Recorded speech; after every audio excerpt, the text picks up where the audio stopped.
Hello, dear listener. Tonight, we're traveling back to a time when the mysteries of life were unlocked, not through plastic strips or digital displays, but through the gentle, patient observation of small creatures. It's 1948, and you find yourself in a quiet laboratory. The air is thick with the scent of formaldehyde and something else. Something earthy and alive. The autumn evening settles around the building like a soft blanket, and the city's sounds fade to a distant whisper. You're standing beside Dr. Margaret Harrison as she prepares for what was then called the frog test. Your hands rest on the cool marble countertop, and you can feel the subtle vibrations of the building settling into the evening. Quiet, the marble was quarried from the mountains of Vermont, shaped by hands that never imagined their work would become part of such delicate discoveries. The woman who visited earlier today sits nervously in the waiting room 2 floors below. She doesn't know that her fate, her future, rests in the webbed feet of a small South African clawed frog. Her name is Catherine Williams, and she's been married for 3 years, hoping for this moment, fearing this moment for just as long. You watch as Dr. Harrison's steady hands reach for the glass terrarium. Inside, barely visible in the dim amber light, sits Xenopus laevus. Her skin glistens like wet obsidian, and her tiny eyes peer up with ancient wisdom. This particular frog has been given the name Ophelia. Though she doesn't know it, she's been part of this laboratory family for 2 years, a quiet, essential member of the team. The laboratories, sacred atmosphere. The laboratory around you breathes with quiet purpose. Rows of terrariums line the walls like small aquatic temples, each one home to a sentinel, each frog a living question mark waiting to provide answers to mysteries that have puzzled humanity for millennia. The glass catches the soft light, creating prisms that dance across the ceiling like tiny rainbows, blessing this sacred work. Ophelia has been fasting for 3 days. This is crucial, Dr. Harrison explains in her soft, measured voice. The hunger makes her more sensitive, more receptive to the chemical messages that might flow through her small body. It's a delicate balance, enough deprivation to heighten sensitivity, but not so much as to cause distress. The laboratory has perfected this timing through years of careful observation. Smell the sterile sharpness of the syringe as it's prepared. The needle catches the light like a silver thread. Dr. Harrison's movements are practiced, deliberate, reverent. In the syringe rests a small amount of urine, collected with hope and anxiety just hours before Catherine's sample, carrying within it the potential answer to her deepest question. The injection is quick, gentle, barely disturbing Ophelia's contemplative pose.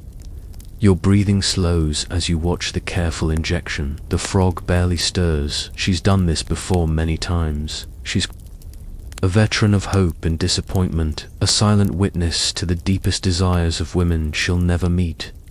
Her small body has become a bridge between uncertainty and knowledge, between dream and reality. Now comes the waiting, the evening ritual begins. You settle into the wooden chair beside Ophelia's terrarium. The chair is old, worn smooth by countless vigils, by other observers who have sat in this same spot, watching, waiting, hoping the wood is warm beneath.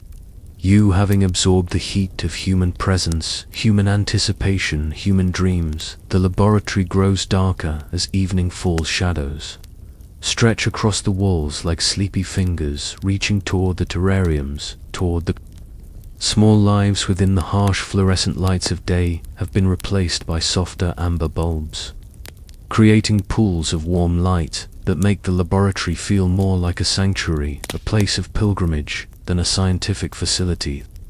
Only sounds are the gentle hum of the ventilation system and the occasional soft splash as frogs adjust their positions.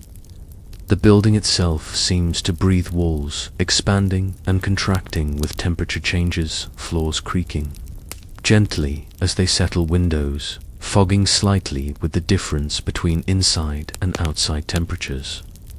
The laboratory is alive, a living organism devoted to the discovery of life hours. Pass like a gentle river, you find yourself mesmerized by Ophelia's slow, rhythmic breathing. Her throat pulses with the steady beat of life in this quiet space. Time seems to move differently, more deliberately, more thoughtfully. Each moment stretches, becomes significant, pregnant with possibility. Harrison's journey to this moment are. Margaret Harrison has been conducting these tests for 5 years, but her journey to this laboratory began much earlier. As a young woman in 1925, she watched her sister struggle with repeated miscarriages. The devastating cycle of hope and loss, the absence of knowledge, the terrible uncertainty that defined women's reproductive lives. She entered medical school in an era when women were rare in scientific fields. The other students, mostly men, viewed her with skepticism, sometimes hostility, but Margaret possessed something they lacked: a deep understanding of what uncertainty meant to women, what knowledge could mean to families, what hope looked like when it was carefully measured and scientifically tested. Her hands, now steady with years of practice, once trembled during her first pregnancy test. It was 1943, and the method still required sacrificing rabbits, she cried. Afterward, not from sadness, but from the overwhelming sense of participating in something sacred, something that connected her to the deepest mysteries of existence. The weight of delivering life-changing news, the responsibility of being the messenger between uncertainty and knowledge. The frog tests changed everything for her. They removed the element of sacrifice, transformed the process into something gentler, more sustainable, more humane, but they also made it more personal. These frogs became partners, colleagues, silent participants in the most intimate moments of human hope. She knows each frog individually, their personalities, their preferences, their individual responses to different situations, the laboratory's hidden histories. The laboratory holds secret stories of discovery, of breakthrough moments, of the gradual accumulation of knowledge. Each piece of equipment has its history, each chart its story, each observation its place in the larger narrative of human understanding. You run your hand along the marble countertop. The stone is cool and smooth, polished by countless hands. By years of careful work, the surface tells stories if you know how to read them. Small scratches from years of use, slight discoloration where chemicals have been spilled and carefully cleaned, the gentle wear. Patterns that speak of dedicated service. The microscope in the corner is a work of art, German engineering from before the war. Its brass fittings catch the lamplight, glowing like small suns in the amber darkness. Its lenses were ground to impossible precision by craftsmen whose workshop was destroyed in the bombing of Dresden. This microscope is now a refugee, a survivor, serving science in a new country, helping to reveal secrets it could never have imagined through its eyepiece. Researchers have watched the first signs of cellular response, the earliest moments of biological communication, the delicate dance of hormones and tissue, the microscopic miracles that announce new life. Each observation has been carefully recorded, each detail noted, each pattern analyzed, building a library of knowledge that grows with each test, each discovery, each moment of truth. Charts on the wall tell stories of success and failure, of patterns discovered, of methods refined. Each data point represents a woman, a hope, a moment of truth, a life changed or unchanged. The laboratory is a repository of human dreams, translated into the language of science, preserved in the careful handwriting of dedicated researchers. Catherine's story unfolds to floors below.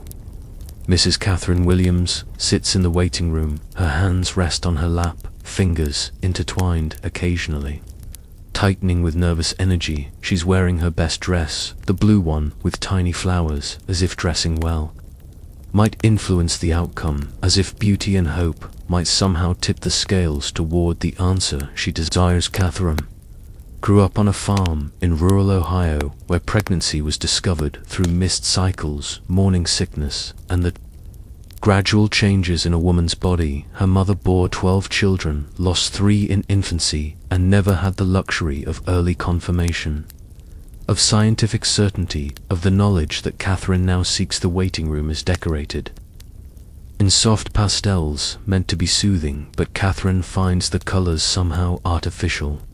She prefers the natural hues of her garden, the browns and greens of earth and growing things, the honest colors of soil and leaf. The magazine in her lap remains unread. Her eyes scan the same page repeatedly, but her mind is elsewhere. In the small nursery she and Thomas prepared, just in case. The nursery waits in their small apartment, a shrine to possibility. The rocking chair by the window, carved by Thomas's grandfather, sits empty but ready. The soft yellow walls, painted in cautious optimism, glow in the afternoon light. The chest of drawers, purchased second-hand but lovingly refinished, stands ready to hold tiny clothes, small dreams, the material manifestations of hope. Her husband, Thomas, waits at home. He's pacing the kitchen, making unnecessary tea, checking the clock every few minutes, rearranging items that don't need rearranging. He works at the steel mill. His hands are strong from years of labor, but they shake slightly when he thinks about tomorrow's phone call, about the words that might change everything. They've decided together that she should come alone, that this first moment should be hers, but now he regrets the decision. Wishes he could share this wait, this anticipation, this moment suspended between before and after. He's made 3 pots of tea, drunk none of them. Each cup grows cold while he stares out the window, watching the street, waiting for her return. The frog's ancient lineage and modern service. Ophelia represents millions of years of evolution. Her species, Xenopus lavis, has existed since the Jurassic period, surviving ice ages, continental drift, the rise and fall of countless other species. Her ancestors swam in the primordial waters of Gondwana when Africa was still connected to Antarctica. When the world was young and full of possibilities, they witnessed the first flowering plants, the first dinosaurs, the first mammals. They carry in their cells the wisdom of deep time, the patience of geological ages, the understanding that comes from having survived unimaginable changes. Ophelia is a living fossil, a bridge between the ancient world and the modern laboratory, between prehistoric waters and contemporary science. Her skin is a marvel of evolution. It can breathe underwater, filter toxins, regulate temperature, absorb nutrients, and now respond to the hormones of an entirely different species. It's as if evolution designed her specifically for this moment, this sacred task, this bridge between species, this service to human understanding. The frog's breathing is hypnotic in through her skin, out through her lungs, a rhythm older than civilization, older than human understanding, older than consciousness itself. She represents a bridge between worlds, between the amphibian realm and human hope, between water and land, between ancient wisdom and modern need, between uncertainty and knowledge. You watch as she moves with deliberate grace. Her webbed feet push against the glass, leaving tiny prints that fade quickly. Her movements are economical, purposeful, energy-conserving. She understands, perhaps not consciously, but cellularly, that her body might soon be called upon to perform its remarkable service, to translate human hope into biological response. The science of sensitivity and response. You marvel at the elegant simplicity of the process. Human chorionic gonadotropin, the hormone that announces new life, travels through Catherine's bloodstream, concentrates in her urine, and now flows through Ophelia's small body, carrying its message like a molecular letter written in the language of chemistry, translated by biology.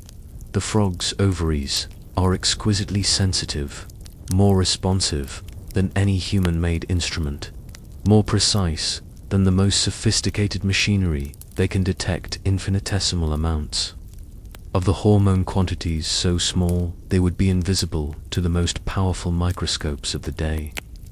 Yet this small creature can feel them, respond to them, translate them into a language humans can understand.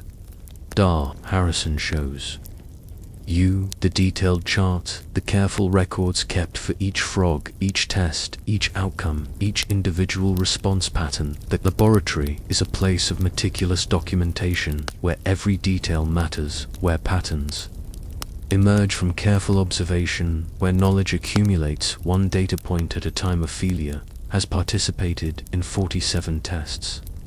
31 positive, 16 negative, each one a life changed or unchanged, each one a moment of truth for a woman she'll never meet, each one a service rendered with biological precision, chemical accuracy, evolutionary wisdom. Her body has become a living instrument, calibrated by millions of years of evolution, refined by modern scientific understanding. The temperature in her terrarium is crucial, maintained at precisely 72 degrees Fahrenheit to warm, and she becomes lethargic, her responses delayed to cool, and her metabolism slows, her sensitivity decreased. The pH of the water must be perfect, 7.4, matching the pH of her natural habitat, the lighting carefully controlled, dimmed now for evening, matching her natural circadian rhythms.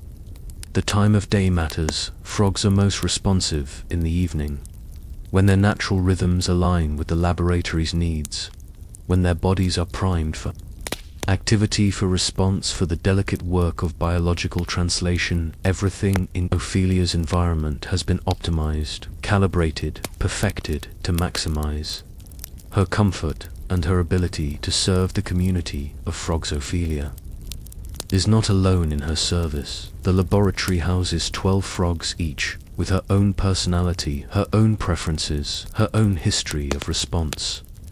They have names: Ophelia, Cordelia, Portia, Helena, Viola, Beatrice, each named for a Shakespearean heroine, strong women who faced uncertainty with courage, who found their own ways to truth. Cordelia, in the terrarium next to Ophelia's, is known for her quick responses. She typically ovulates within 12 hours, as if eager to deliver her message. Portia is slower, more deliberate, taking a full 18 hours to process and respond, but her responses are remarkably consistent, reliable, trustworthy. Helena prefers the corner of her terrarium, always positioning herself near the small cave structure. She's shy, retiring, but incredibly sensitive to even trace amounts of hormone. Viola is active, curious, often swimming to the front of her terrarium when researchers approach, as if she understands her role and embraces it.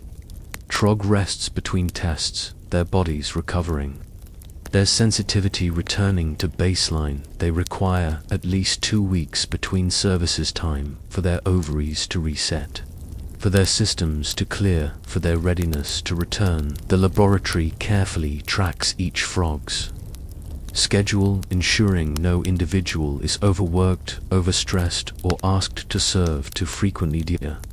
Harrison knows each frog's preferences. Ophelia enjoys small pieces of beef liver, while Cordelia prefers earthworms. Portia has a fondness for water beetles. Helena will only eat in complete darkness. These details matter. They ensure each frog remains healthy content, ready to serve when called upon. They transform scientific instruments into individuals, patients into partners, the broader scientific community. This laboratory is part of a network of hospitals and clinics across the country, all using the same gentle method, the same patient frogs, the same careful science. In Boston, Dr. Sarah Chen tends to 15 frogs, each one a refugee from the pet trade, given new purpose, new meaning, new dignity in scientific service. In Chicago, Dr. Robert Martinez has developed techniques for extending frog lifespan,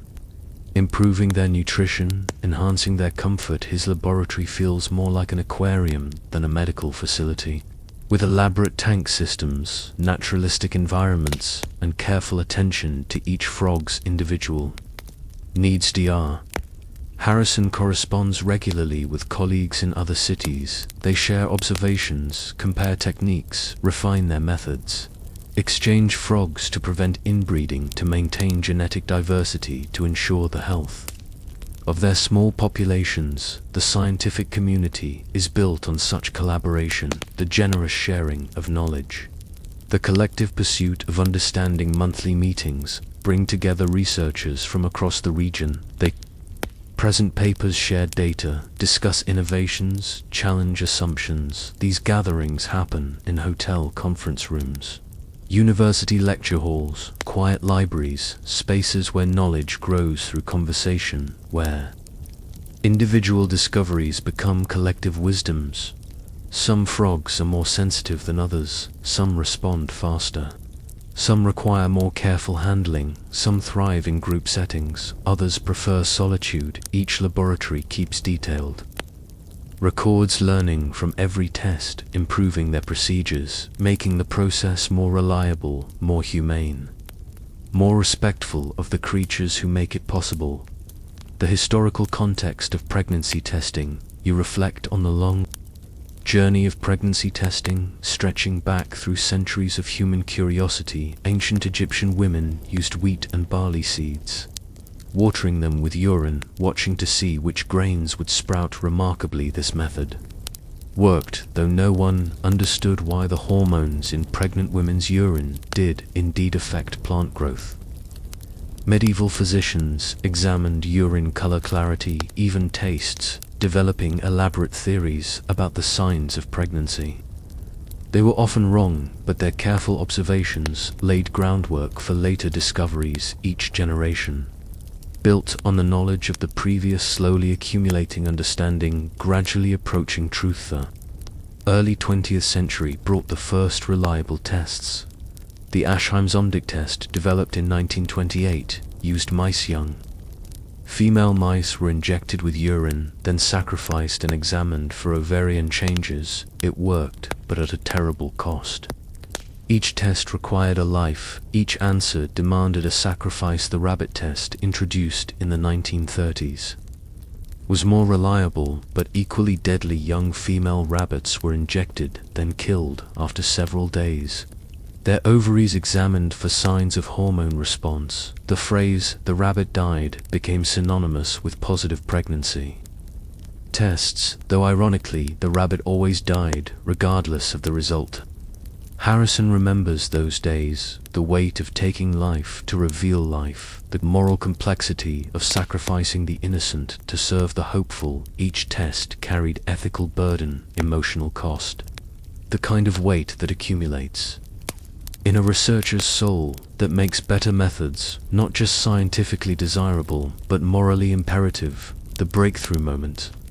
Frog method emerged from wartime necessity. During World War II, rabbits and mice became scarce. In South Africa, researchers needed alternatives. In desperation, they turned to local frogs, creatures that were plentiful, hardy, easy to maintain. The first experiments were tentative, uncertain. Hopeful Dr. Lancelot Hogben, working at the University of Cape Town, injected pregnant women's urine into Xenopus lavis, not knowing what to expect. Within hours, the frogs began ovulating, releasing eggs into their tank water. The response was clear, immediate, unmistakable. More remarkably, the frogs survived. They could be used again and again and again. Each test didn't require a death, didn't demand a sacrifice. The frogs simply responded, delivered their message, then returned to their normal lives, ready to serve again when needed.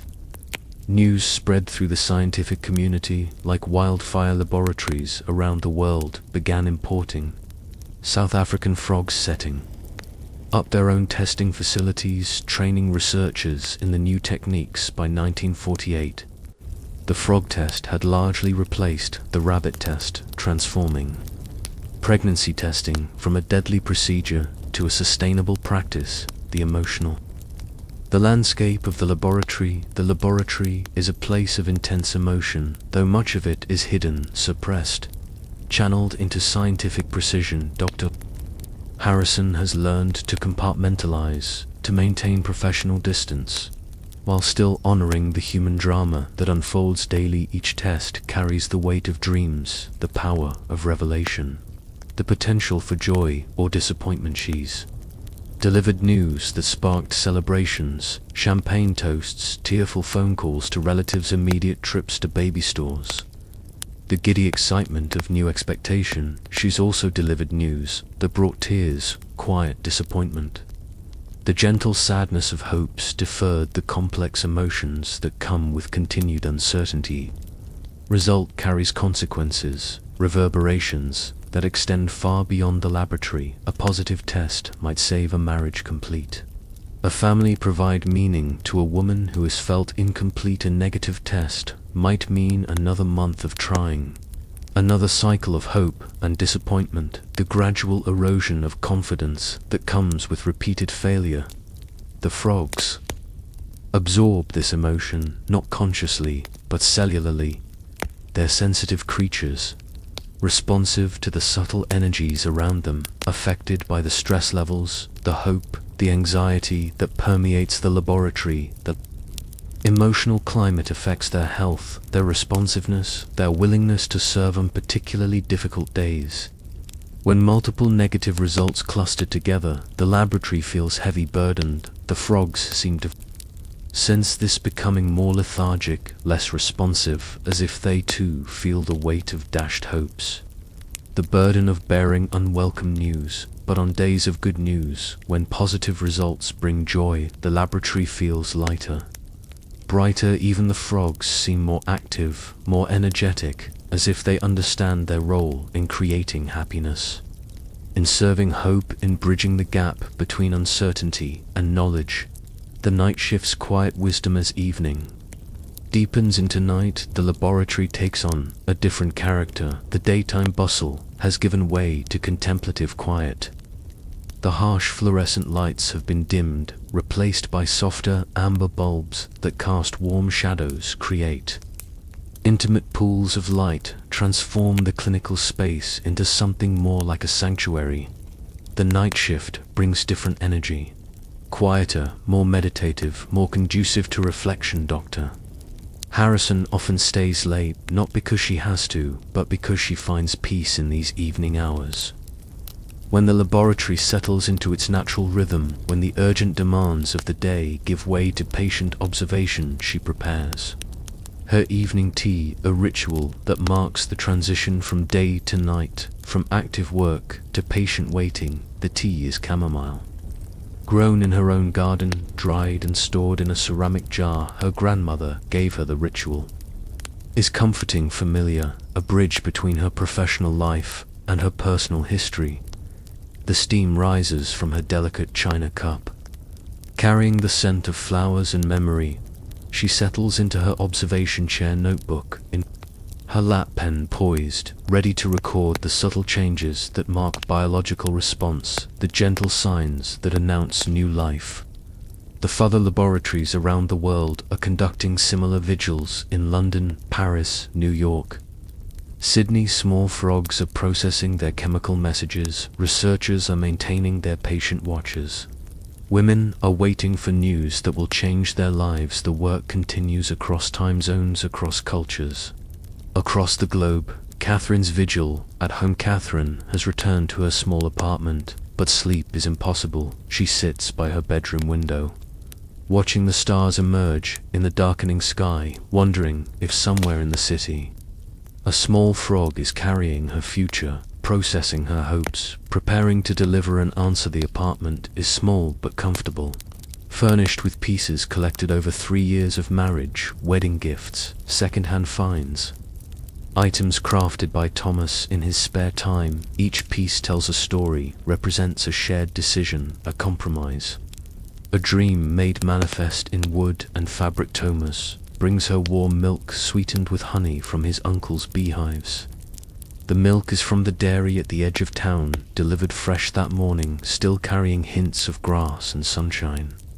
The honey adds sweetness, comfort, the taste of summer, preserved against winter's approach. They sit together, In comfortable silence, his hand rests on her shoulder, warm and reassuring. They don't speak about tomorrow, about the phone call that will come, about the words that might change everything, but the possibility fills the space. Between them, heavy with potential, rich with hope, she thinks about her sister Margaret, who struggled for 5 years to conceive. The monthly disappointments, the careful tracking of cycles, the gradual acceptance that parenthood might not come easily. Margaret now has 2 children, but the journey was long, difficult, marked by patience and perseverance. Catherine wonders if she's strong enough for such a journey, if this test will be the beginning of joy, or at the start of a longer waiting, a more complex story. She's prepared for either outcome, or thinks she is, but the knowing will bring its own challenges, its own adjustments, its own path forward. The city sleeps around them, but Catherine knows she's not alone. In her vigil and bedrooms across the city, other women are waiting, holding their breath, their futures suspended in the delicate balance of biology and hope, science and faith, certainty and mystery. Ophelia's response begins back in the laboratory. You notice the first subtle changes in Ophelia's behavior. She's become more active, moving with purpose around her terrarium. Her swimming patterns have changed, become more purposeful, more directed, as if she's responding to internal signals, chemical messages, biological imperatives. Her breathing has changed too, becoming slightly more rapid, more urgent. Her throat pulses with increased rhythm. Her skin seems different, more lustrous, as if illuminated from within. These changes are subtle, measurable only to trained eyes, to observers who know what to look for, who understand the language of biological response. Harrison leans closer, her practiced eye cataloging each change, each shift in behavior, each sign of internal transformation. She's witnessed this process hundreds of times, but it never becomes routine, never loses its sense of wonder. Each time she's observing a miracle, a moment when biology transcends species, when one creature's massage is translated by another. The water in Ophelia's terrarium remains crystal clear. Any eggs that appear will be immediately visible, like pearls scattered on glass, like stars in a dark sky, each one a confirmation, a biological yes, a whispered promise of new life. The waiting continues, patient, hopeful, charged with possibility. The laboratory's daily rhythms. The laboratory operates on carefully orchestrated rhythms. Morning brings the daily care routines, feeding water, changes, health checks. Each frog is individually assessed, their behavior noted, their condition recorded, their readiness for service evaluated. Harrison arrives at 7 each morning, her first task, always the same, checking on her charges, greeting each frog by name, assessing their overnight condition, ensuring their comfort, their health, their readiness for another day of service. The feeding process is careful, individualized. Each frog receives food appropriate to her current status. Frogs preparing for tests receive reduced rations to heighten sensitivity. Frogs recovering from tests receive extra nutrition to support their restoration. Frogs between services receive standard maintenance diets, balanced and complete water. Changes happen daily, fresh dechlorinated water, precisely temperature controlled, pH balanced. Each terrarium is essentially a closed ecosystem, requiring constant maintenance, careful monitoring, dedicated attention. The water quality directly affects the frog's health, their responsiveness, their ability to serve. Afternoon brings documentation, time chart, updates, data entry, correspondence with other laboratories planning for upcoming tests. Scheduling frog rotations, ensuring no individual is overworked. The administrative work is as crucial as the scientific work, ensuring continuity, accuracy, respect for the creatures who make the work possible. The weight of responsibility. Dr. Harrison carries the weight of her responsibility carefully. Each test she conducts affects a life, a family, a future. She has delivered news that led to celebrations and news that brought disappointment. Each result carries consequences, reverberations that extend far beyond the laboratory walls. She remembers Mrs. Eleanor Patterson, who received a positive result after 3 years of trying. The tears of joy, the immediate phone call to her husband, the plans that began forming even before she left the building that pregnancy resulted in. Healthy twins, a family, completed dreams fulfilled. She also remembers Mrs. Dorothy Chen, whose negative result came after 6 months of hopeful waiting, the quiet acceptance, the gentle tears, the determination to try again. Dorothy eventually conceived, but the journey was longer, more complex, requiring patience and perseverance. Story becomes part of Dr. Harrison's memory, part of her understanding of the weight she carries, the importance of accuracy, the responsibility of being the messenger between uncertainty and knowledge. She's learned to compartmentalize, to maintain professional boundaries while still honoring the human drama that unfolds daily. The frogs help her maintain perspective. Their quiet acceptance of their role, their biological wisdom, their patient service, reminds her that science is at its best when it serves life, when it honors the natural world, when it operates with respect for all participants. 12 hours, and counting. 12 hours have passed since Ophelia received her injection. The crucial window is approaching. The time when response typically begins, when biology translates chemistry into visible change, when questions receive answers. Dr. Harrison checks her pocket watch, a gift from her mentor, its gentle tick marking time in this place where time moves differently. Ophelia's behavior continues to evolve. She's positioned herself near the front of her terrarium, as if she understands the importance of observation, of being seen, of participating in the revelation. Her movements are more purposeful now, more directed, as if she's preparing for something, responding to signals, following biological imperatives. The laboratory's evening quiet deepens. Other staff have gone home, leaving Dr.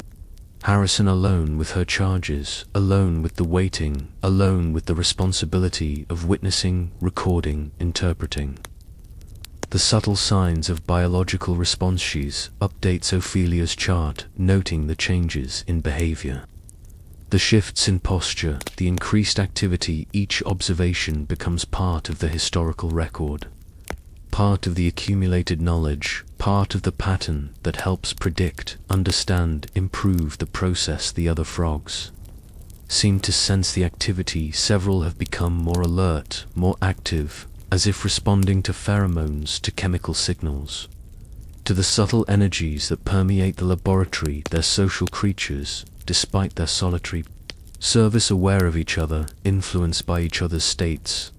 The moment approaches you. Hold your breath, as Dr. Harrison points to Ophelia's terrarium. They're barely visible in the amber light. Are the first signs, tiny disruptions in the water, small movements that speak of internal change, the beginning of the biological response that will answer Catherine's question. Ophelia's posture has changed again.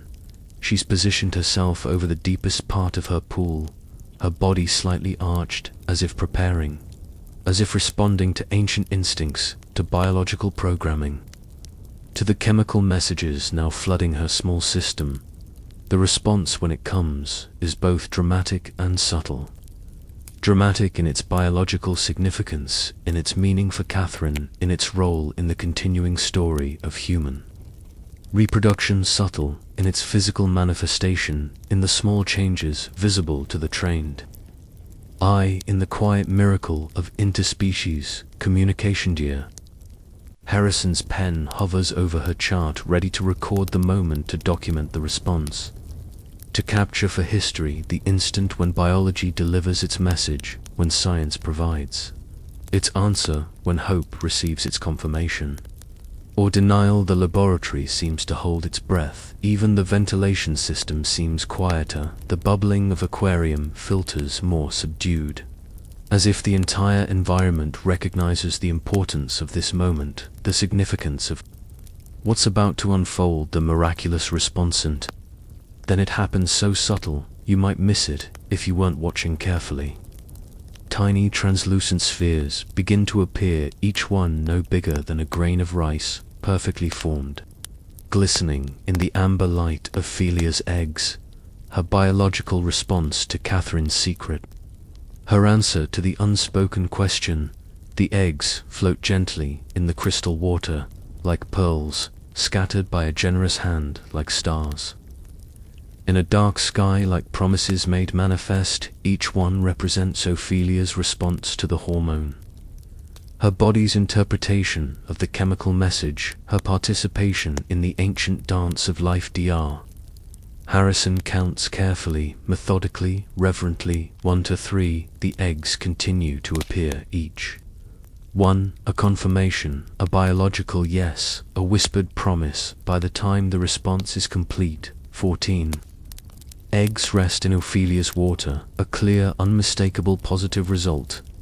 Catherine is pregnant, the frog has delivered her message, has served as the bridge between uncertainty and knowledge, between hope and confirmation, between dreams and reality. Ophelia settles back into her corner, her work complete, her service rendered. Her small body having facilitated one of life's great revelations. You feel a rush of emotion, joy for Catherine, admiration for Ophelia, wonder at the elegant simplicity of the process, gratitude for the patient service of small creatures. This moment represents the culmination of millions of years of evolution, decades of scientific discovery, and the eternal human desire to understand, to know, to plan, to hope. The record and the revelation. Dr. Harrison makes her careful notations: the time of first egg appearance, the total number of eggs, the duration of the response. Ophelia's behavior throughout every detail matters. Every observation contributes to the growing body of knowledge, the accumulated wisdom that makes the process more reliable, more accurate, more humane. The eggs will dissolve naturally, returning nutrients to the water, leaving no trace except in the careful records. The documented response, the scientific evidence of biological communication. Ophelia will rest now, her body recovering her sensitivity, returning to baseline, ready to serve again when needed. This test joins thousands of others, each one a small victory, a moment of successful communication between species, a bridge built between human need and natural wisdom. The laboratory's records show a 94% accuracy rate, remarkable precision for a biological test. Testament to the reliability of the method, the sensitivity of the creatures, the skill of the researchers. Harrison feels the familiar mixture of satisfaction and responsibility. Another successful test, another answer delivered, another woman's future clarified. But with each success comes the weight of communication, the responsibility of being the messenger bearer of news that will change a life. The dawn of revelation the next morning arrives with autumn crispness, sharp air that speaks of changing seasons, of cycles completing, of time's steady progression. The laboratory is quiet, peaceful, bathed in the soft light of early dawn. Ophelia rests in her terrarium, the eggs slowly dissolving, the evidence of her service fading, the cycle complete. Dr. Harrison arrives early, as she always does, on days when she must deliver news. She checks on Ophelia first, ensuring her comfort, her well-being, her recovery. The frog seems content, settled at peace with her service, ready to rest and restore her energy. The phone sits on Dr. Harrison's desk, black and heavy, an instrument of communication, of revelation, of life-changing news. She's made this call hundreds of times, but it never becomes routine, never loses its weight, its significance, its power to transform. She reviews her notes one final time, confirming the details, ensuring accuracy, preparing for the conversation that will change Catherine's world. The evidence is clear, unmistakable: 14 eggs. A strong positive response, confirmation of new life. The momentous call. Catherine answers on the first ring. her voice tight with anticipation, with carefully controlled hope, with the weight of 18 hours of waiting, wondering, hoping, fearing. Dr. Harrison's voice is gentle, professional, but warm, carrying years of experience, understanding, compassion. Mrs. Williams, I have good news for you. The silence that follows is profound, pregnant with possibility, heavy with realization, filled with the weight of dreams suddenly made real. Catherine's breath catches a small sound that carries all the hope, all the fear, all the joy of the moment. Dr. Harrison can hear Thomas asking urgent questions in the background, his voice tight with anticipation. The test is positive, Mrs. Williams. You're pregnant. The words hang in the air, simple words that carry infinite weight, that transform everything, that bridge the gap between hoping and knowing, between dream and reality, between before and after. Catherine's tears are audible through the telephone line, tears of joy, relief, overwhelming gratitude. The ripple effect spreads, the news spreads through Catherine's life like ripples in still water, expanding outward, touching everyone, everything, transforming the ordinary into the extraordinary. Thomas sweeps her into his arms, spinning her around their small kitchen, his laughter echoing off the walls, bouncing back at them, multiplying their joy. They call Catherine's mother first, her voice breaking as she delivers the news. Her mother's tears of joy flow through the telephone line, across the miles connecting generations, linking past and future. The nursery they prepared in cautious hope suddenly becomes real, purposeful destiny fulfilled. The yellow walls that seemed presumptuous yesterday now seemed prescient, wise, exactly right. The rocking chair by the window, carved by Thomas's grandfather, now rocks with possibility, with future lullabies, with dreams made manifest. The small chest of drawers, refinished with such care, now awaits its purpose, ready to hold tiny clothes, small dreams. The material manifestations of love. Catherine's hand rests on her stomach, still flat, still unchanged, but now holding a secret, a promise, a future. The frog's message has become her reality. Ophelia's biological response has become Catherine's joy, the bridge between hope and certainty, between dreams and truth, between possibility and promise. Ophelia's recovery and rest. Back in the laboratory, Ophelia begins her recovery. Her breathing returns to normal. Her movements become less urgent, more deliberate, more characteristic of her usual calm demeanor. She's returned to her baseline, ready to rest, to restore her energy, to prepare for future. Harrison provides fresh water, clean and clear, the perfect temperature, precisely balanced. A small piece of beef liver, Ophelia's favorite food, a reward for her service, her contribution to human happiness, her role in creating families, her participation in the continuing miracle of life. Ophelia accepts the food graciously, her tongue flicks out with precision, mechanical, efficient, but somehow dignified. She's returned to her normal routine.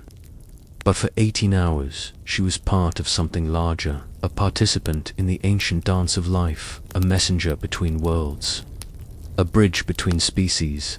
The other frogs in the laboratory seemed to sense the completion, the successful conclusion of another test. Several have become more active, as if celebrating, as if understanding their collective role, their shared service, their contribution to human knowledge and happiness. The continuing legacy. This test joins the thousands that have come before, each one a small victory, a moment of successful communication, a bridge built between human need and natural wisdom. The laboratory's records show consistent success, reliable accuracy, testimony to the method's effectiveness, the frog's sensitivity, the researchers' skill. But this method is already changing, evolving. Scientists are developing chemical tests, ways to detect pregnancy hormones without living creatures, methods that will be faster, more convenient, more commercially viable. The age of frog testing, revolutionary as it has been, is approaching its end. Harrison knows this, welcomes it even as she feels a twinge of sadness. These frogs have been her partners, her colleagues, her fellow servants of scientific discovery when the chemical tests become available. Ophelia and her companions will be retired, their service complete, their contribution honored. They will live out their days in comfortable retirement. In terrariums maintained not for testing, but for their own well-being, fed not to maintain sensitivity, but to provide comfort, cared for not as scientific instruments, but as honored veterans, creatures who gave their service to humanity, who bridged the gap between species, who made possible a gentler science. Broader impact. The frog test has transformed pregnancy testing, made it more humane, more sustainable, more respectful of life. It represents a bridge between the old methods, which required sacrifice, and the new methods, which will require only chemistry. It shows how science can evolve, improve, become more ethical, more compassionate. Thousands of women have received answers, clarity, certainty through the service of these small creatures. Families have been started, completed, planned, because frogs were willing to serve to translate human hope into biological response, to bridge the gap between question and answer. The method has spread around the world. Laboratories in dozens of countries, hundreds of cities, have adopted the technique. Trained researchers established their own frog colonies, each laboratory a testament to the power of gentle science, respectful research, collaborative discovery. Medical schools teach the method not just as a technique, but as an example, a model, a demonstration that science can be both effective and humane, that progress doesn't require cruelty, that knowledge can be gained through partnership rather than exploitation. The personal cost and reward dart. Harrison reflects on her years of service, the weight she has carried, the responsibility she has borne. Each positive test brings joy, satisfaction, the pleasure of facilitating happiness. Each negative test carries its own burden, the sadness of dashed hopes, the complexity of delivering unwelcome news. She has been present for moments of pure joy and moments of quiet disappointment. She has delivered news that led to celebrations, and news that required comfort. Each result has weight, consequence, the power to change lives, to alter futures, to shape families. The frogs have taught her patience, respect for natural rhythms, appreciation for the wisdom embedded in biological systems. They have shown her that science at its best is collaborative, respectful, humble before the mysteries it seeks to understand. Her relationship with each frog is personal, individual, based on observation, understanding, mutual respect. She knows their preferences, their personalities, their individual responses to different situations. They are not simply instruments, but partners, colleagues, fellow participants in the work of discovery, the evolution of understanding. The frog test represents a moment in the evolution of human understanding, a step in the long journey from ignorance to knowledge, from uncertainty to clarity, from hoping to knowing. It builds on the work of previous generations, the accumulated observations of countless researchers, the patient accumulation of understanding. Before the frog test, pregnancy was discovered through symptoms, through the body's own slow revelation, through weeks of uncertainty, waiting, wondering. The rabbit test provided earlier confirmation, but at the cost of life, requiring sacrifice, demanding death for knowledge. The frog test changed the equation, made early detection possible, without death sustainable, without sacrifice. It represents progress, evolution, the gradual improvement of human knowledge and technique. It shows how science can become more ethical, more humane, more respectful of all lives, and chemical tests will replace even this gentle method, making pregnancy detection faster, more convenient, available in homes rather than laboratories. The evolution continues, knowledge advances, techniques improve, understanding deepens. The laboratory's evening reflection is Another evening settles over the laboratory. Dr. Harrison completes her documentation, updates her charts, prepares for another night of waiting. Another woman has provided her sample, another frog has received her injection. Another 18-hour vigil begins. The rhythm continues, unchanged by the day's success, unmarked by Catherine's joy, ready for the next question. The next test, the next opportunity to serve the frogs rest in their terrariums, some preparing for service, others recovering, all part of the continuing cycle. The night shift brings its own energy, quieter, more contemplative, more conducive to reflection. Dr. Harrison often stays late, finding peace in these evening hours when the urgent demands of day give way to patient observation. When the laboratory settles into its natural rhythm, she thinks about Catherine, now home with Thomas, sharing their joy, planning their future, beginning the long journey of pregnancy, parenthood, family building. The frog's simple response has set in motion a chain of events, consequences that will ripple through years, generations, futures not yet imagined. The eternal dance continues, the dance between hope and knowledge, between question and answer, between human desire and natural wisdom continues.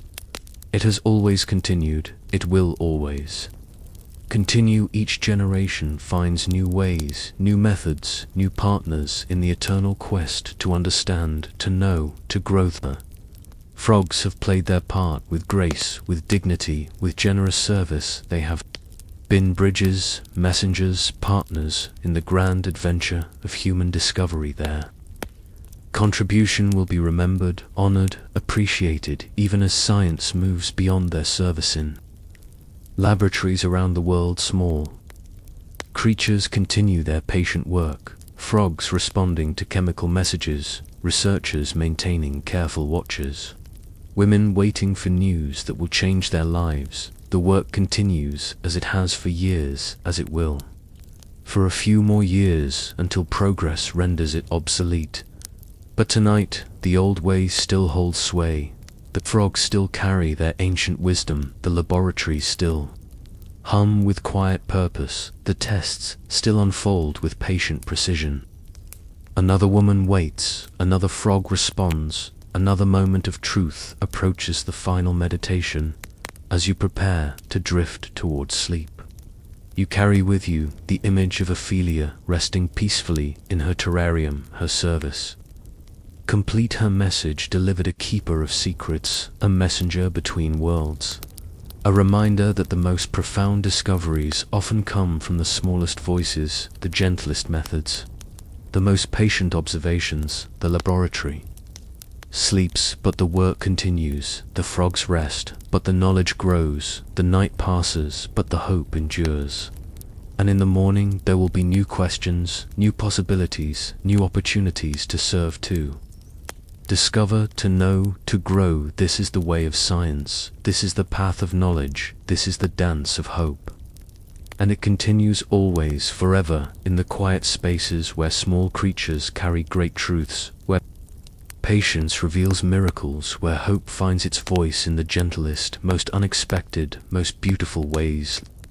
Sleep now and dream of quiet laboratories, of patient frogs, of gentle discoveries, of hope made manifest in the smallest, most precious, most sacred moments of truth. Dream of Ophelia resting peacefully, her work done, her service honored, her contribution to human happiness complete. In your dreams may you find the same peace that fills the laboratory, the same quiet satisfaction that comes from service, the same gentle wisdom that flows through all living things. May you rest as peacefully as Ophelia rests, knowing that your own small contributions, your own quiet services, your own gentle acts of hope ripple outward into the world, touching lives, changing futures, making possible the miracles that surround us, always, everywhere, in the patient, persistent, beautiful dance of life. Sleep well, sleep deeply, sleep peacefully, knowing that somewhere, always, Hope is finding its way to be heard, to be answered, to be fulfilled in ways both small and profound, gentle and powerful, ancient and eternal. The story continues, even as you rest, even as you dream, even as you sleep. The frogs continue their patient service. The researchers continue their careful observations. The women continue their hopeful waiting, and hope, always hope, continues to find its voice in the most beautiful, most unexpected, most miraculous ways. Good night, sleep well, and may your dreams be filled with the quiet miracles that surround us, sustain us, and remind us always of the profound beauty hidden in the smallest moments, the gentlest creatures, the most patient acts of hope and service and love.